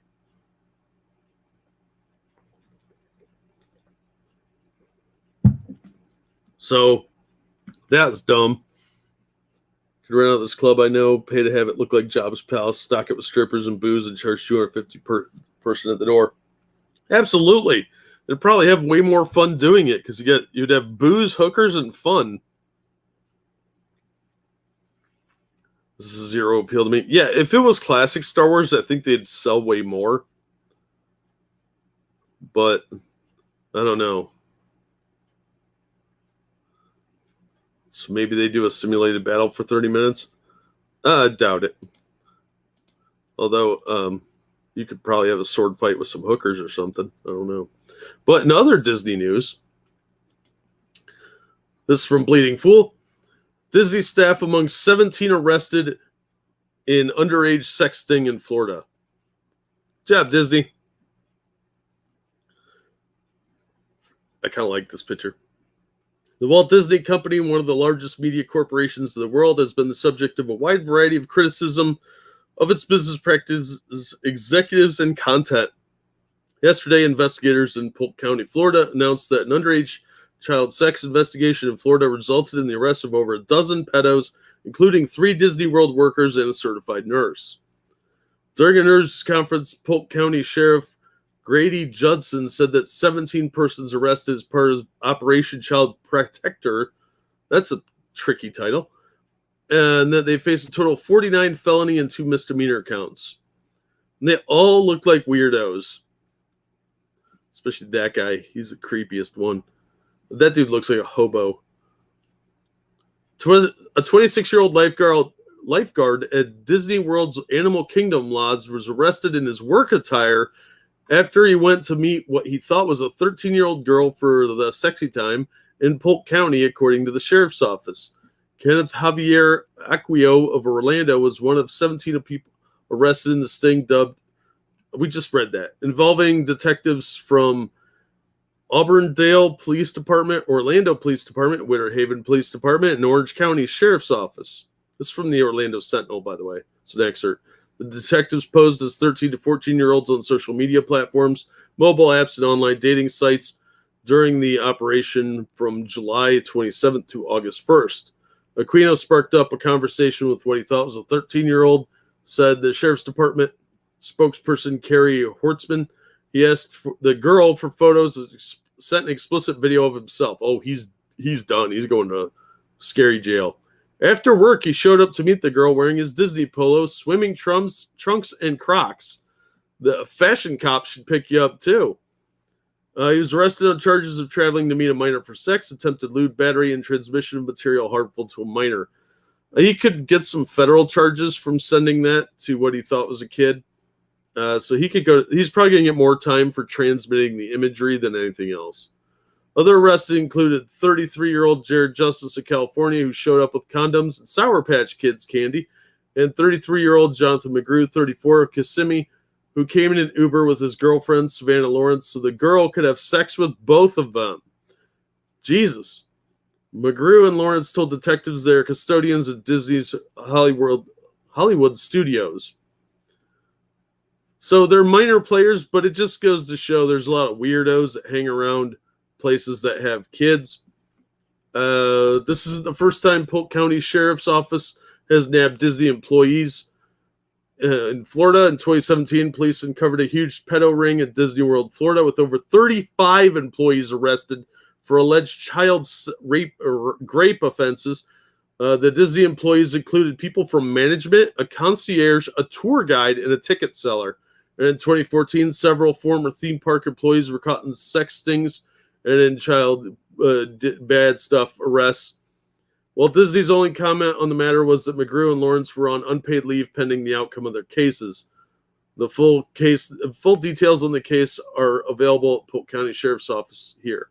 So if you want to see that, it is on this article's website. So they're not major staffers, but it wouldn't surprise me based on Disney's history. Those guys are probably screwed, and there's probably more perverts in Disney's midst than that. You would think so, Merle, but I doubt it. All right, we only got a couple more here. I want to do this one that when Jake Gyllenhaal, that Shitty Grin sent me. Oh, thank you, Evolved Potato. I just had a great idea. Disney opens a cosplay brothel in Nevada. They'd make millions. You know what? It's actually not a bad idea. Although Goofy might be a bit of a pervert. Yeah, Disney has a habit of saying dumb shit, and they're in a lot of hot water already with people. So they're probably best just to keep their mouths shut. So Jake Gyllenhaal admits he's a grossy. Jake Gyllenhaal, this is from Vanity Fair. Jake Gyllenhaal in Fast Boats, Extra Thin Locks, and the Mysteries of the Loofah. Like, first of all, he explains that he didn't know a loofah was from a plant, but hidden in the article, way down here by this picture. Yeah, just above this picture in the story. It says, feel like New Yorkers forget that this is a water town. What are your defining water experiences here? Do you run along the river? Have you had a hilarious bad date on a ferry? What's your version of aquatic New York? Well, mostly it's through showering. It's mostly a bathing interaction. This is not actual water like the Hudson, but there are a great spot, air that has water underground. I went there a couple times. What with other water interactions have I had? I'm kind of a pier guy. I enjoy piers, the Hudson, blah, blah. And you're like, okay, it's cool. Is there any revelatory about your shower ritual? I'm always baffled that loofahs come from nature. They feel like they're made in a factory, but in fact, just not. Since I was young, it's amazed me. More and more, I find bathing to be less necessary at times. I do believe, because Elvis Costello is wonderful, that good manners and bad breath get you nowhere, so I do that. But I also think that's a whole world of not bathing that is also really helpful for skin maintenance, and we naturally clean ourselves. So what I learned from this is that Jake Gyllenhaal probably smells. Because he doesn't shower much. He just brushes his teeth and has good manners. Notice there's no comment about like underarm deodorant either, so he's probably a little ripe. Little, stinky under there. And oh man, that's just gross. Take a fucking shower, weirdo. Oh, no problem, Gorbag. Wait, loofah are from plants? Yeah, they're like sea sponges or something. Want to be freaking goofy. Mickey, you were mad at Minnie because you think she's crazy? No, I said she's fucking goofy. Yeah, it's a gourd, looks like a large cucumber. Aren't they like sea animals or something? So Jake Gyllenhaal smells. That's what I got out of this. Dude doesn't like to shower. I find that weird. But celebrities are weirdos. I wait for his crotch-scented candles to come out. All right, now let's talk in some business deals. We'll go over this one real quick. From Deadline, South Park creators Trey Parker and Matt Stone ink big Viacom CBS deal with Comedy Central renewal. 14 movies on Paramount Plus. So Trey Parker and Matt Stone have signed a sweeping renewal with Viacom that will keep the show on through 2027 and send 14 original movies to Paramount Plus. The official announcement of the deal did not specify a dollar figure, but multiple press reports pegged it at $900 million. While the new pact is a sign of the company looking to feed its own platforms, Viacom CBS set a lucrative licensing pact with Warner Media for a chunk of the show's library to stream on HBO Max, though it retained many key rights. 2 of the original South Park films will premiere on Paramount Plus in 2021, with 2 a year planned through 2027. Matt and Trey are world-class creatives who brilliantly use their... Yeah, I don't care about this crap. So they're getting a massive fucking deal. $900 million, supposedly, to make more South Park. South Park's been slipping a lot, and I guess it's gotten kind of woke lately.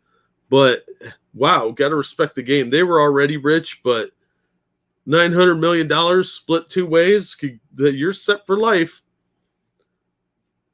Yeah, 14 movies. Tropical cucumbers. Gross.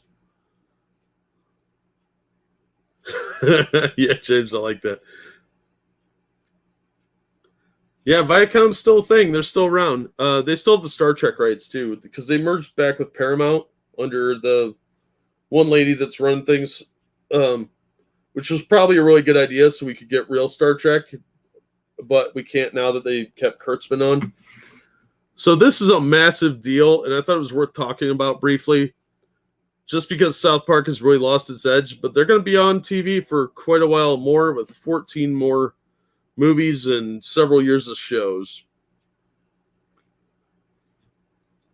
Not kind of woke, anti-woke. Oh, that sucks.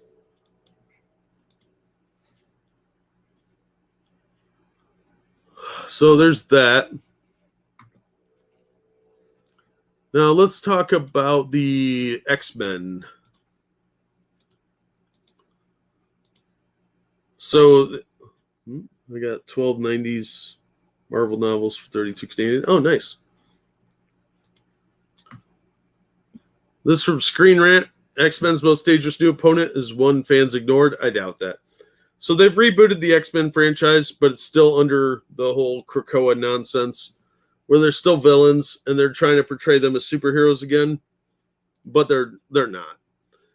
So Ben Urich is apparently nosing around, and that is the possible threat to the X-Men. This does contain spoilers for X-Men issue 1 from the 2021 series, so if you really want to read that for some dumbass reason, you go right ahead and tap out for a few minutes. So it's been nearly 2 years since the drastic shift of the status quo for mutants occurred in House of X and Powers of X, or Powers of 10, technically.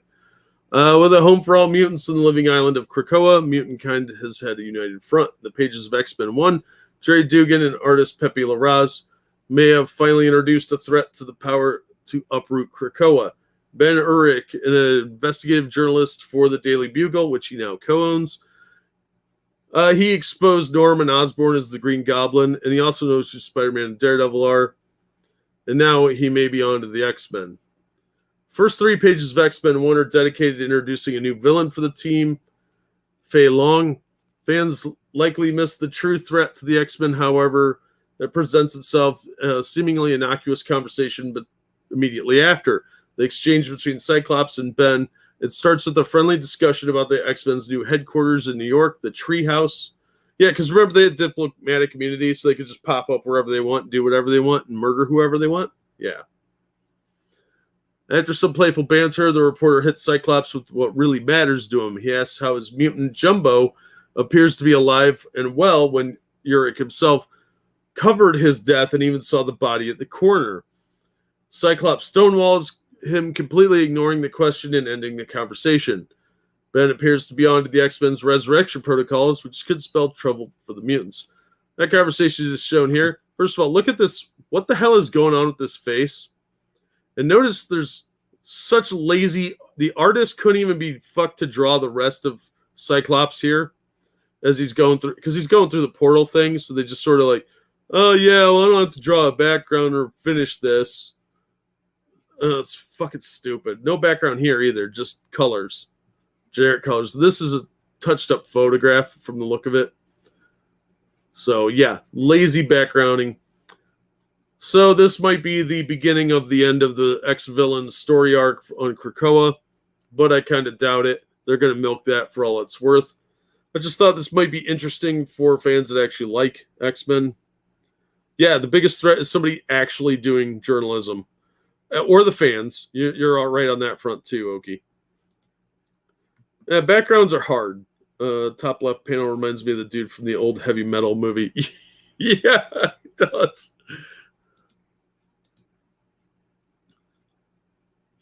Again, they're still villains. I think Viacom was took down since July 4th stream. Yeah, probably.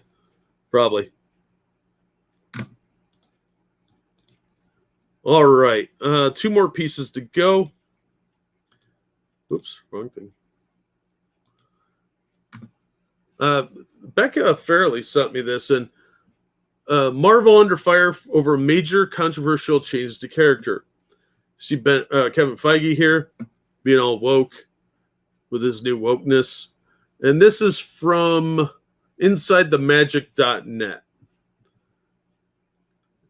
If you're not watching the Marvel Studios original series on Disney Plus, the MCU is leaving you in the dust. No, it's mostly crap. Shows made major impact on the future of Marvel Cinematic Universe and have received overwhelming love from Marvel fans. Now, the fake internet Tumblr ones, maybe. One show coming down the pipeline has fans apprehensive, especially now that some concept art revealed by MCU faculty on Twitter shows a problematic change to an upcoming character's powers. Oh, can you guess who this is? If you said Miss Marvel, you would be correct. Kamala Khan, aka Miss Marvel, is getting her own series starring newcomer Aman Vellani as the teenage Pakistani American from Jersey City, New Jersey. When Miss Marvel was announced the rest of Marvel Phase 4 original series, fans could not have been more delighted that she would be the first Muslim superhero in the MCU. Said nobody ever. But some casting decisions and rumors surrounding changes to her Inhuman origin story have left many fans apprehensive. Because they got the rights to the mutants back, it looks like they're kind of burying her ties to the Inhumans. The concept art shows a drastic change. Now, notice what's going on here is this big purple gauntlet here is not one of Miss Marvel's powers. She is effectively just lazy Mr. Fantastic powers where she can stretch and change her density, as you can see here. And she wears this lazy cosplayer's costume. At first glance, the image depicts a comic book accurate superhero costume. Not really. That even included her classic domino mask, despite missing her trademark blue boots. Nobody cared. But fans were not focusing on her stunning costume, but the strange purple energy around her hand. For those who have read Miss Marvel comic book by writer G. Willow Wilson, don't bother, it was garbage. It was a clear departure from the titular character's powers, because her powers are stupid. Kamala Khan is traditionally an Inhuman who gained polymorph or shapeshifting abilities from exposure to the Terrigen Mist, which she just uses to make herself look like Mr. Fantastic. They did kind of expand on that a little bit, so there's that. Specifically, Kamala Khan's shapeshifting power is called morphogenetics, and it works quite a bit differently than traditional shapeshifting. She can elongate her body, change her appearance, and even use glow yellow, also known as bioluminescence. I've never seen that happen, but I don't read that trash comic, so I think that was a later edition. She mostly uses her ability to alter her size with her catchphrase, "Embiggen," which she stole from The Simpsons. Which became so popular that it was officially added to the dictionary back in 2018. Her Embiggen powers works as she shares her mass through time with different versions of herself, which is some stupid nonsense they tried to justify to make it sound like she's not Mr. Fantastic as a Muslim girl. When she shrinks at one point, she sends her mass to a different time, allowing her to grow. Miss Marvel essentially time travels on a molecular level. I wonder what the Time Variance Authority has to say about that. They say it's a stupid power. Stop trying to make fetch a thing.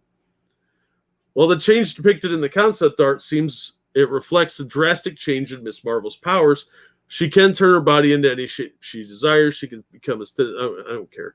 There have been rumors through the production, which wrapped in its Thailand shoot in May, despite COVID, that a change in her powers to the MCU. Many assumed this would simply mean erasing her inhuman ties, as Marvel Studios now has the rights to the X-Men and mutants. However, last month that hashtag show reported that she would be getting her powers from magical bracelets, not unlike Shang-Chi in the upcoming Shang-Chi and the Legend of the Ten Rings. The idea is that Kamala will use her bracelets, which in the comics was an heirloom from her grandmother, to create magical constructs around her body in lieu of shapeshifting. The glowing constructs will more resemble Monica's spectrum powers and Carol's sparkle fists. And combined with other casting controversies from December, the hashtag Fix Miss Marvel was born. Now, this is interesting because what they're going for may not be just magical rings like Shang-Chi has, but they may be going with the Nova bands that Captain Marvel had in the original comic series. That when Rick Jones had them, he was able to transform into Captain Marvel's son. I forget his name. They shared an essence, basically. But the bands were what gave him Rick Jones's power and amplified Marvel's power. So I think that's what they're doing. And basically, they're just like, well, these band things sound cool, so let's take those and just give them Green Lantern's power.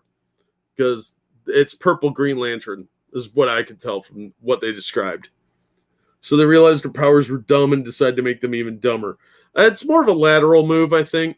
They were like, well, these powers are dumb. Can we come up with a slightly dumber knockoff power that we could steal from another company instead? So here's some crybaby. The fact they cast a half Arab, half white Christian to play a Turkish Muslim and not casting properly just in general and ruining it for us Muslims and making Kamala use magic when it's literally haram in our religion, so I have every right to be upset. No, you're just crying.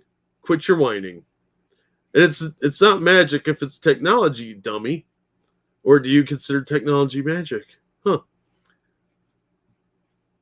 Yeah, we all know haram is forbidden. You didn't need to tell me that, you idiots. Blah, blah. Face the story arc. Oh, here's the guy she's stealing powers from. Additionally, Marvel fans have keyed in on a possible motivation for the change. Reed Richards' stretching ability is very similar to how Miss Marvel uses her shapeshifting abilities. That should be reversed. Her powers are similar to Reed Richards. He was around long before her, so he had the power first. So that's how you would phrase that sentence. Here's some other Twitter crybaby. I'm so disappointed with the direction they're taking Miss Marvel. As someone who loves her comics, it really sucks that they seem to want to change her powers completely, especially if it's just to differentiate her from Mr. Fantastic. Maybe it's that she's a crap character and you have shit taste. How's that? What other controversies are happening? Well, we just saw one. You're casting somebody half Arab. According to the scandal, fans are also outraged over the representation of military imagery, which has never been associated with the teenage hero, not to mention the issues with the casting process. They've created a page to track all of their issues. Oh, we need a Google Doc to complain about how much we hate this. Fuck off. Get a hobby. Jesus. Hobbies are supposed to be fun, not aggravating. Some fans pointed to issues including casting Zenobia Schaff, that's not a real name, is it? The Big Sick, as Kamala Khan's mother. I can't pronounce that, Khan. Zenobia Schaff is a non-Muslim Indian actress. Well, they're playing people from Pakistan. Indians and Pakistanis are pretty similar looking. News break. Also, Yasim Fletcher from Upside Down Magic, a half-Caucasian Christian actress, has been cast as Kamala's friend, Nakia Badir, the Turkish Muslim who wears a hijab. So what if she's... What's her other half? Half Caucasian? Is she half Irish? And half Laplander? I don't know. So what? Who cares? Muslims are from lots of places, and Turkish people look pretty European in parts of Turkey. So suck it up, Buttercup. As there are so few roles for Hajibi actresses, casting 2 non-Hajibi women in these roles is tantamount to culture as a costume, a problematic form of cultural appropriation. Oh, big wine. That's called acting, idiot. Aramis Knight, who will be playing Kareem, aka Red Dagger, got some pushback for being white passing. Okay. It would not be the first time Disney received criticism for this form of whitewashing, since they recently had to re-edit Star Wars' The Bad Batch to correct character skin tones. That's what a waste of money. Also, Matt Lintz, who will be playing her Italian best friend Bruno Corelli, the guy she crippled, has brought his own backlash after tweeting support for Donald Trump, though he later walked back his political stance probably because of Twitter pressure.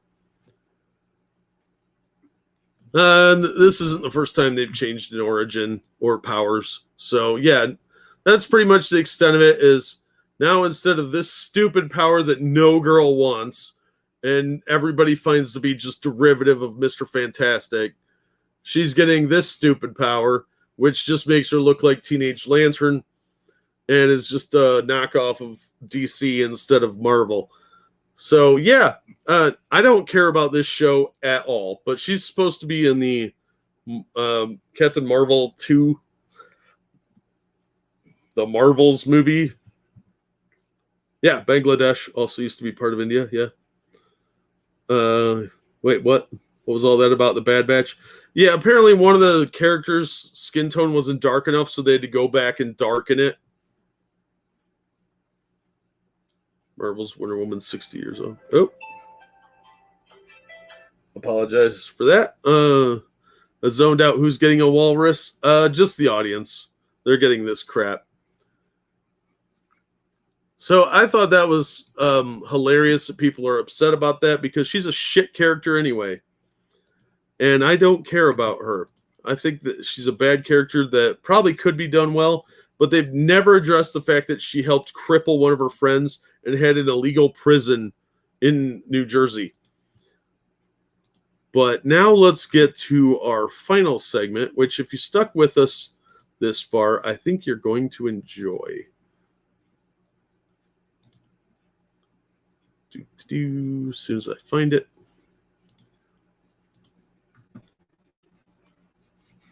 Hang on. Absolutely not. Can you hear that? You guys hear that okay?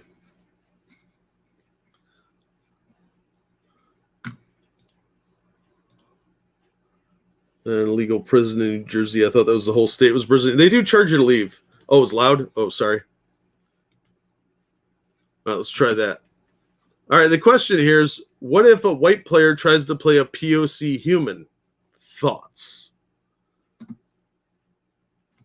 Let me see if I can hear this over the headphones.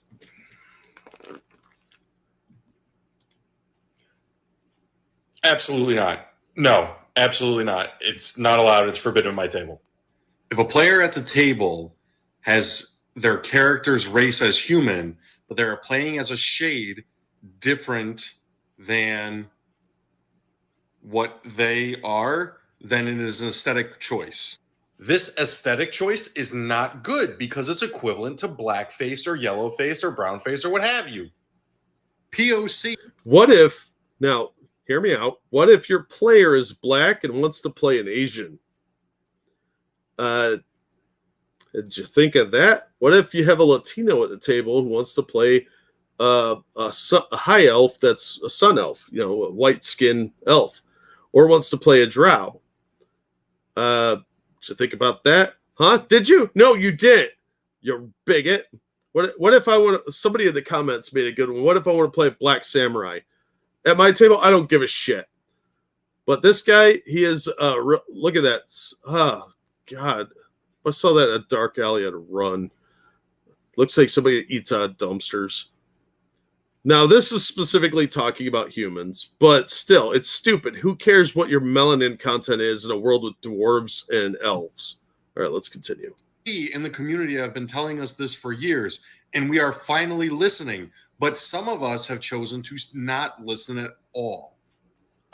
No, it's not that we're not listening. It's that we don't care because it's stupid and there's a bunch of whiny crybabies.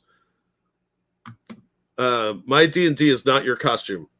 Another great creator on here, Mr. Shikadance, had a great point that if you're playing a dwarf or an elf and you can't go, oh, their skin tone looks like this, then you shouldn't be playing that character either. I can play whatever I want. You could go fuck yourself. Quick note, if you disagree with me, you're part of the group that's ruining the D&D community. No, I'm part of the group that made D&D awesome in the 80s and 90s. And people like you are making it woke trash and restricting what people can do for fun. I said what I said. Yeah, you said what you said, and it was stupid. And you're a big doopy head for even suggesting this racist crap. This is very much an old-fashioned way of racial segregation, because that's what this is. He is racially segregating people in a fictional world, in a fictional game. It's lazy, it's pathetic, and he looks like a douche. His haircut is distracting, and it's totally racist. It absolutely is. Some sort of half-assed modern attempt at a pompadour. Yeah. Take his one vote for sport. Yeah, I feel like roughing this guy up for lunch money, but I'm too lazy to do it. But this is the type of problem you run across in RPGs nowadays. If you're playing a tabletop, I have actually a couple family members that are like this that still play D&D, much younger than me. But they play like this too, and it's a bunch of wokest nonsense. It's boring. It's really, really boring, and it's not fun. It's called role-playing, and you're not playing yourself. That's what they want, though, Judge Death. And hi, by the way. They want you to play as yourself. They don't want anything different than what the real world is because they partly lack imagination, and I think they just want to push agenda. You can have some subtle agenda stuff in your game, whatever. People expect that. But nobody wants to play a fantasy game or a science fiction or horror game where you are locked into playing yourself. It's stupid. Yeah, you play a spectrum, try different things out. The whole point, like, are elven classes restricted to elven players now? Like, we don't have any elves here, so only humans can play. That's dumb. I played a kobold once, and that was one of my all-time favorite characters because he was so much fun to play, and I was always causing problems for everybody else because in combat, I had this ability where they would ignore me because I'm small. The real me is just a guy. Absolutely. I want somebody that's badass and hardcore. This guy can kiss my ass. Damn right, Uncle Ira. Think I'm a purple Pegasus. Right? Like, I don't understand the mentality here. It's so restrictive and childlike that they just seem to be, oh, you can only be what I can see physically because you have to play the demographic that I assign you. This is really, really racist, and they don't even see it that way. They think they're being really woke and really anti-racist when they're not. It's just dressed up manifest destiny and white man's burden. It's disgusting. By that logic, they shouldn't play a video game if the playable character isn't the same race as them. Yeah, absolutely. That's the natural extension of their logic. And it's lazy and pathetic. It's part of the problem for playing a centaur. Yep. If you don't have actual animal hind legs, that's the logical extension of what they're saying. It's a ludicrous notion. Some friends that played a small earth pony thief that changed into the avatar of a griffin goddess. Ah, cool. Guy couldn't even stand up, just let people play. They made the game that it is today. Yeah. People like this are ruining tabletop gaming for everyone. They are putting up an annoying front of wokeism that the average person doesn't want to play in. It's not fun. It's restrictive, just like the whole thing with wheelchair access in dungeons. That's insane. It's boring. It's not fun at all. There's no sense of challenge. They have no sense of escapism. Many years ago when I stopped tabletop RPGs, I had the prototype version of this guy. Oops, chat jumped. Just his character to fit him. I would subtract points and say, no, you're a fat, short shit, can't do that. Right? Yeah, we used to punish guys like this in gaming for playing just themselves all the time. Someone wanted to be female or not or white. Yeah.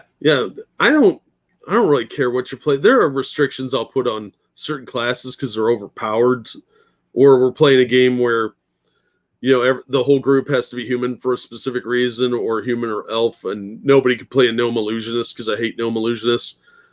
But that's a different thing that's said up front, not this wokeist shit.